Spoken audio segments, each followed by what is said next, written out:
For this project, I'll be making some walnut scales for my dad's Benchmade pocket knife. He isn't a huge fan of the plastic scales and wants something a little more durable. First, I'll disassemble the knife. I ended up using some painter's tape to keep all the parts together and organized. Digging through my scrap walnut, I found a piece with a really nice accent line along the sapwood.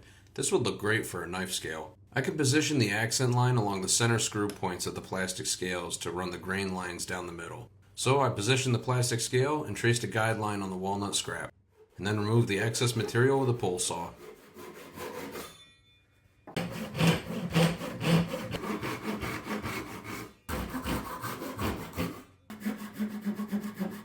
With the excess removed, I scribed a 1/4 inch guideline to cut along. Now, I don't own a bandsaw, so I'll give this scroll saw a try.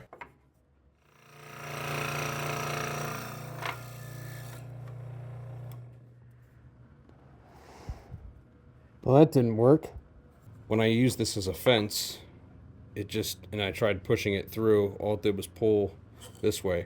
So I scored the other side. I think I'm just going to cut it by hand and just try to be as close as I can to that line. That's not too bad. I could easily clean that up with some sanding. That's pretty good. Alright, so I got the second line scored. I'm going to be obviously keeping this side. This is the mess up side. And I'm going to cut just along the outside of the scored line.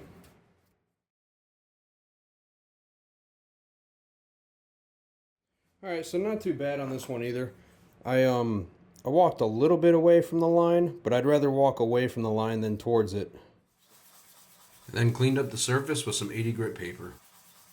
And then traced out the final cutout shape of the scales. I also used tape to transfer the shape of the texturing to the new scales. I'm going to start working on the knurling pattern. I'm just going to do a bunch of cross hatches, measure them equidistant apart, try to replicate this pattern as best as I can. It's probably not going to be perfect, but I'm going to try my best. I'll just use some very tiny files and just work at it very slowly. So I measured out and scored a simple texture pattern for the new scales. I scored these lines to make it easier for the file to follow along the guidelines. To make this texturing, I'll use this small triangle file, and I'll hold the scales in place with some double-sided tape. The second I started carving these out, I realized just how difficult this was going to be. I'm always up for a challenge or trying something new, but this was a large skill barrier for something I've never tried before. I still gave it a good attempt and added the texturing for each scale. I then brought them out into the garage to shape on the belt and disc sander. Alright, so I just got back inside after using the belt sander to get the right shape for each of the pieces. After looking at this a little bit more, I know I spent a good amount of time kind of getting that crosshatch texture down, but I'm not a fan of how it looks. I think it looks a little sloppy, and that's just because I don't have a lot of experience with it, and I'm sure there's easier ways of getting that cross-hatching texture. I'm just not there yet, so I'm going to sand it smooth, both of them, and just do wooden handles for now, and then, I don't know, maybe if I want to give another attempt at the texturing, I could do so. Before I sand the surfaces smooth though, I'll first drill out the openings for the hardware. So I dug through some brad point bits to find the best fit for each of the openings, and drilled them out on the drill press.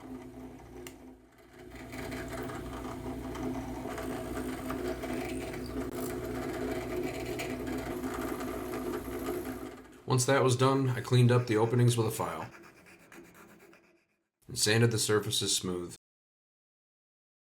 The inside of the original scales had a recess that the spring assembly would fall into. To replicate this, I used painter's tape and pencil lead to create a stencil that I could trace onto the new scales. With everything aligned, I scored an outline for the recess. Now to figure out how I'm going to remove this material. How am I going to do that? I thought of an idea for how to do it, and although it's not the best method, it's the only one I could think of at the time. Alright, so this is definitely not the way you should be doing this.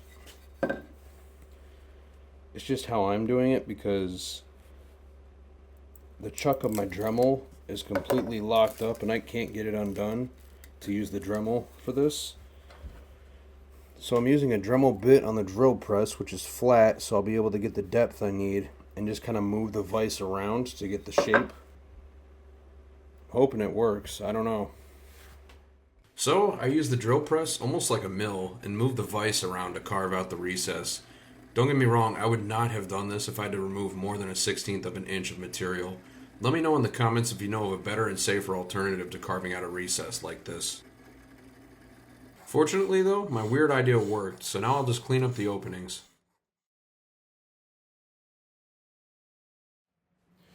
Alright, time to see if this mechanism is going to fit. Almost. I think I just got to widen that opening a little bit more. So I went back to the drill press to clean up the openings a bit more. And now the spring assembly fits into the recess.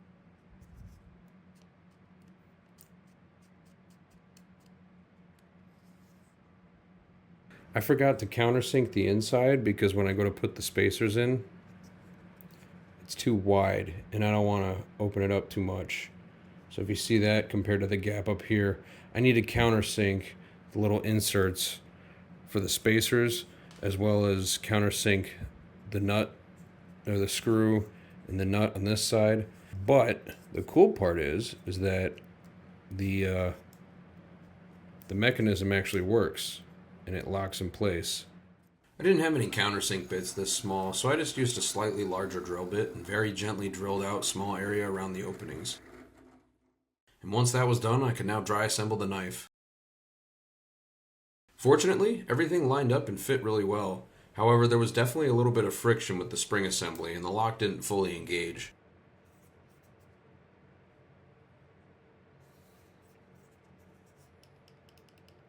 Off camera, I finally got the chuck unstuck and was able to use the polishing stone to level and clean up the recess. Now this probably isn't the correct use of the polishing stone, but the sandpaper was a bit too aggressive and I was already under 1/16 of an inch for the thickness of this spot. I then did the same thing with the other scale, and after I used some 400 grit paper to clean up the outside and add a slight chamfer to the edges. Then I used some Rubio raw wood cleaner to get the scales prepped for the finish. Oh, that's gonna look awesome. So I need a very small 3-to-1 ratio of this stuff. This syringe assortment, and there was more syringes that I used for previous projects, but this assortment was like $7 on Amazon. I mean, it was a pretty good deal. I'm using Rubio Monocoat Pure for this. This is just some leftover I had from my nightstand project. I ended up using 3 milliliters of oil and 1 of the accelerator. And then applied it to the scales. It does. That grain texture looks awesome. I need to let these sit for a day or two to fully cure. And then I should be ready to do the final assembly. A couple days later and the Rubio Monocoat had cured, so now I can assemble the knife.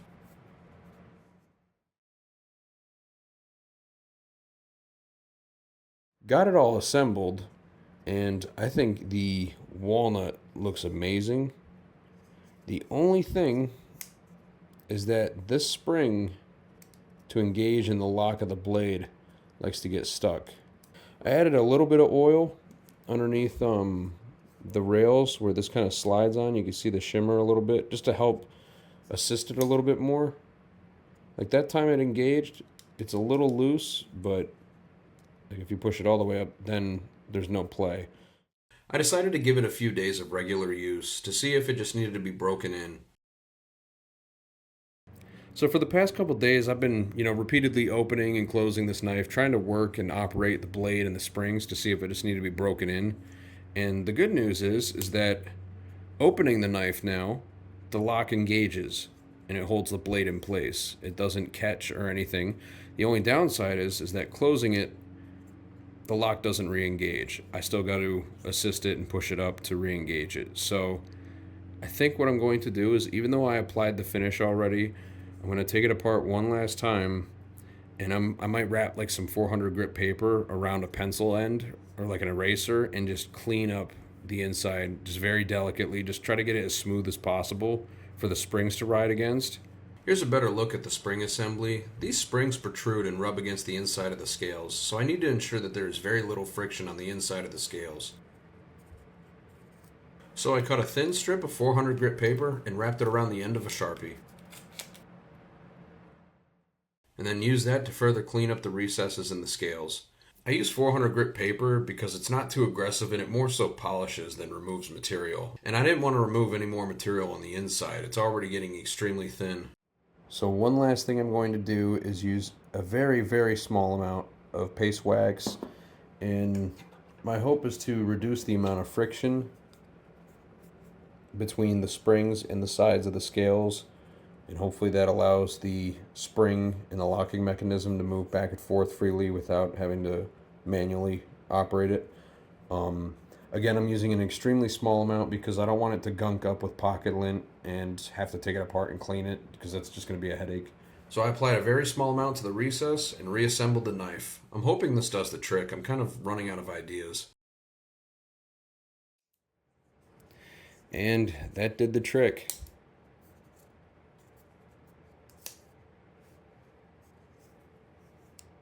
The mechanism engages, and it engages when it closes now. That's awesome. I was worried I wasn't going to be able to fix that.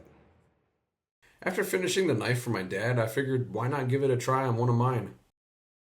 So like before, I'll start by disassembling the knife.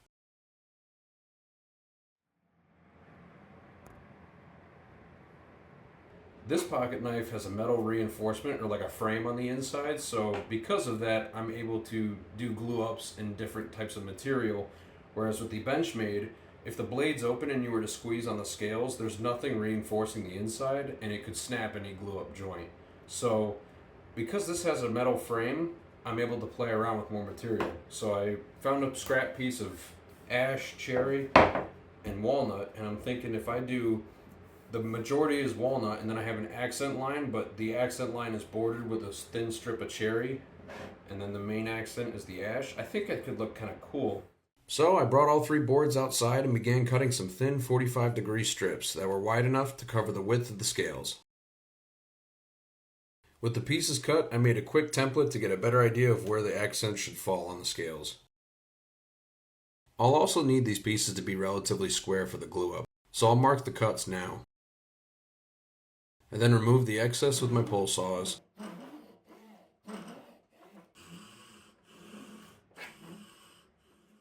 And then glue them up using Titebond 3. The cuts were pretty clean from the miter saw, so I didn't bother using sawdust for this glue up. I did spread a small layer of glue over the top, just to be sure there were no pockets or spots that I missed.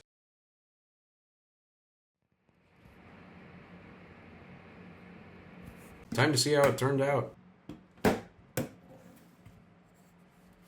Not bad. That'll clean up nicely. To even out the surfaces, I'll use 80 grit paper. With the surfaces flat, I can now trace out the shape of the scales. So I'm going to go ahead and I'll put this in the vise. I'm going to use the pole saw and get it closer to the edge, and then I'll go outside to the belt and disc sander and clean it up a little bit more. Before I use the pole saws, I'll score the cut line to help keep the saw straight when cutting. Most woodworkers will know this, but in case someone's new and getting started in woodworking, a lot of times with these pole saws, the larger teeth are for cutting with the grain, so when you're cutting in the direction of the wood grain, and then the smaller teeth are for cutting across the grain. And it's more efficient and it gives it a cleaner cut. Now, most of the time when I'm cutting with the grain, what I'll do is I'll start with the smaller, even though this is for cutting across the grain, I'll get the cut started with this. That way it's easier for the rip to follow the line. Just a little thing that I started doing, and it makes it a lot easier to cut in a straight line.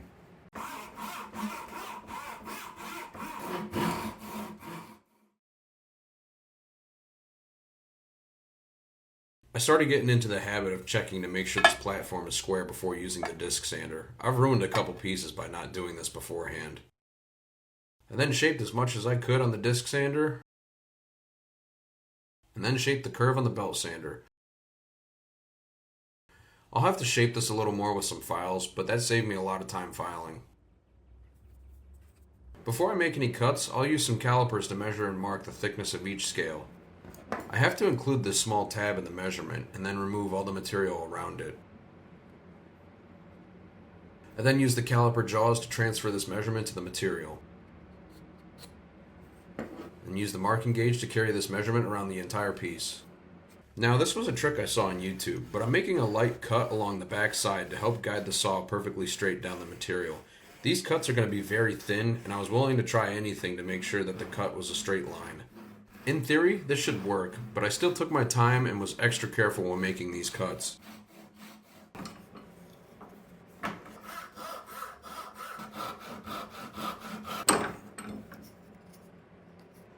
It actually turned out really nice. It'll be really easy to clean this up with some light sanding too.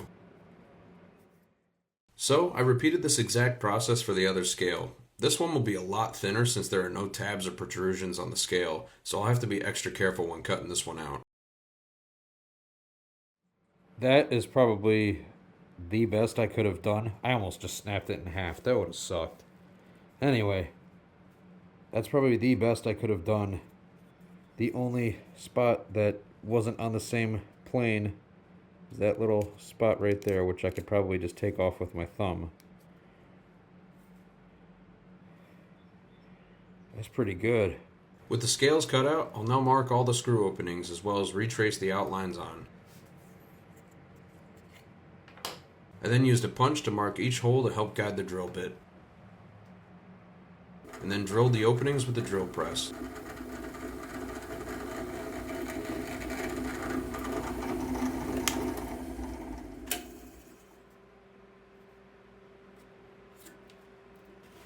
That was stupid.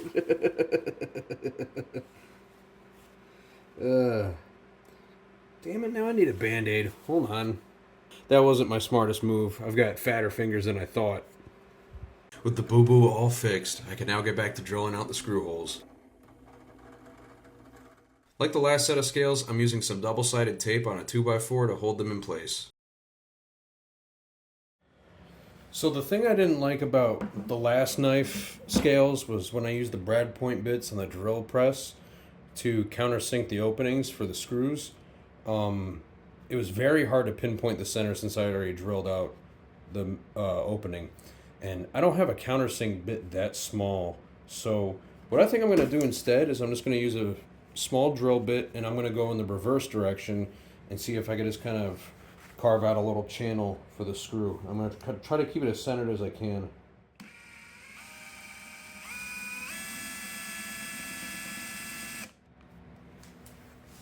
Wow, that worked out really well, actually. Okay, that was perfect. I'm going to do that for all the openings then.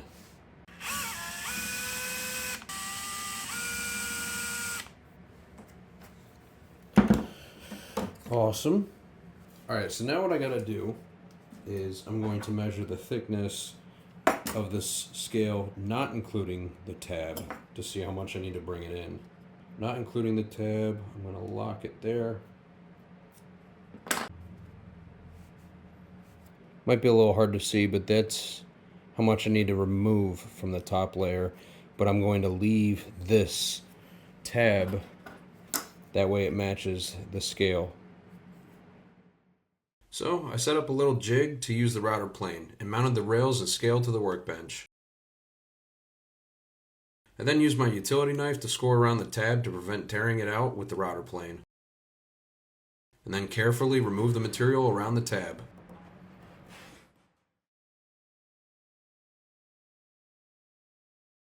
After, I rounded out the sides of the tab with a small file. And since I had the files out, I decided to shape the remaining portions of the scales. I then lightly sanded each piece with 120 grit and reassembled the knife. So I did a lot in that last time-lapse shot, but essentially it was getting everything fitted, and everything fit perfectly. A lot better than the first knife. Carabiner clip, locks into place, doesn't wobble. You press it in to engage the spring, and then you rotate it up. The knife locks. There's no movement. The only thing I'm going to do is kind of chamfer the edges of this and bring it in a little bit more so that way the lock release isn't perfectly flush with the grooves that I cut. So that way it's a little bit easier to find it with my thumb as opposed to pressing in. But other than that, I'd say that turned out pretty awesome. I can't wait to stain it. I then used one of the small files to round the insides of the knife so the locking mechanism sat more proud from the scales. Alright, so I got the handles rounded so that way it feels a lot better. I had to take the clip off so I can get on this side too. But it feels a lot better. And I'm able to get to the lock a lot easier. So I'm going to take it apart and get it ready to stain. Like the other knife, I used the Rubio Monocoat raw wood cleaner to prep the surface for the finish. I think that turned out really nice. I then mixed a 3-to-1 ratio and applied the Rubio Monocoat Pure to the scales.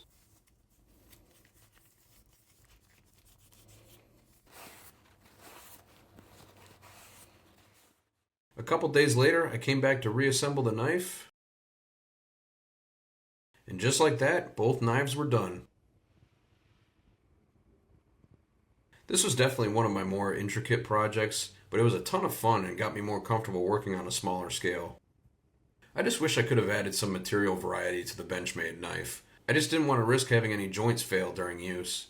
And even though I wasn't able to achieve any form of original texturing on these scales, I still really like the clean look they have. I'm sure I'll get better at it over time and give knurled texturing another shot. The metal reinforcement on the inside of this definitely allowed for some more experimentation on this knife. Maybe next time I could try having some more organic accents in the scales.